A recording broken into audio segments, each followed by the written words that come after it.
ഇത്രയും ട്രെൻഡിങ് ആയിട്ടുള്ള ഈ ജ്യൂസ് കഴിക്കാത്തവർ ആരെങ്കിലും ഉണ്ടോ? അതും ഇത്രയേറെ ഫലപുഷ്ടമായ പകർച്ചവ്യാധികൾ കൊണ്ട് തിങ്ങി നിറഞ്ഞിരിക്കാൻ ചാൻസ് ഉള്ള ഈ ഒരു ജ്യൂസ് കഴിക്കാത്തവരായിട്ട് ആരാ ഉണ്ടാവുക? നമ്മുടെ നാടുകളിൽ ഇപ്പൊ നടക്കുന്ന മിക്ക കല്യാണങ്ങളും നടക്കുന്നത് വലിയ വലിയ ഓഡിറ്റോറിയത്തിൽ വെച്ചിട്ടാണ്. അപ്പൊ അവിടെ നമ്മൾ കയറി ചെല്ലുന്ന സമയത്ത് നമുക്ക് തരുന്ന വെൽക്കം ഡ്രിങ്ക്സുകൾ വളരെ നല്ല വെറൈറ്റി ജ്യൂസുകളൊക്കെയാണ്.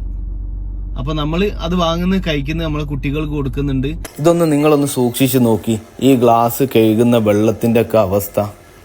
എത്രത്തോളം മലിനമായ വെള്ളത്തിലാണ് ഈ ഗ്ലാസുകൾ കഴുകിയിട്ട് ആളുകൾക്ക് കുടിക്കാൻ കൊടുക്കുന്നത്.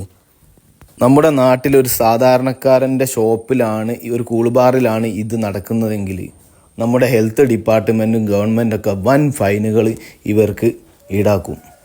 പകർച്ചവ്യാധികൾ നിറഞ്ഞു കഴിഞ്ഞാൽ നമ്മുടെ നാട്ടിലുള്ള ഹോസ്പിറ്റലുകളിലും ലാബുകളിലൊക്കെ നല്ലോണം കേസ് കൂടും. ഞാനൊരു മെഡിക്കൽ ലാബിന്റെ ഒരു ഓണറാണ്. അതുകൊണ്ട് എനിക്കറിയാം നമ്മുടെ നാട്ടിൽ എത്രത്തോളം മഞ്ഞപ്പിത്തം പോലുള്ള പകർച്ചവ്യാധികൾ വർദ്ധിച്ചു വരുന്നുണ്ട് എന്നുള്ളത്.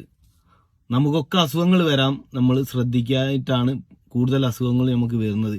അത് നമുക്കും നമ്മളെ മക്കൾക്കും വരാതിരിക്കാൻ വേണ്ടിയിട്ട് നിങ്ങളെയും കൂടി ഈ ഒരു കാര്യം അറിയിക്കണം എന്ന് തോന്നിയിട്ടാണ് ഞാൻ ഈ ഒരു വീഡിയോ ആയിട്ട് നിങ്ങളുടെ മുന്നിൽ വന്നത്. അപ്പൊ ഇനിയെങ്കിലും ഇത്തരത്തിലുള്ള പരിപാടികൾക്കൊക്കെ പോകുന്ന സമയത്ത് ആ ഗ്ലാസുകളൊക്കെ കഴുകുന്നുണ്ടോ, അല്ലെങ്കിൽ ഡിസ്പോസിബിൾ ആയിട്ടുള്ള ഗ്ലാസുകൾ ഉപയോഗിച്ചുകൊണ്ട് അത്തരത്തിലുള്ള ജ്യൂസുകളൊക്കെ കുടിക്കാൻ ശ്രമിക്കുക. കഴിയുന്നോ?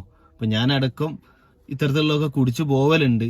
പക്ഷെ ഇത് ഇത്തരത്തിലുള്ള കണ്ടപ്പോൾ എനിക്കെന്തോ നിങ്ങളോടുകൂടി ഒന്ന് ഷെയർ ചെയ്യണമെന്ന് തോന്നി. അതുകൊണ്ടാണ് ഇങ്ങനെ ഒരു വീഡിയോ ചെയ്തത്.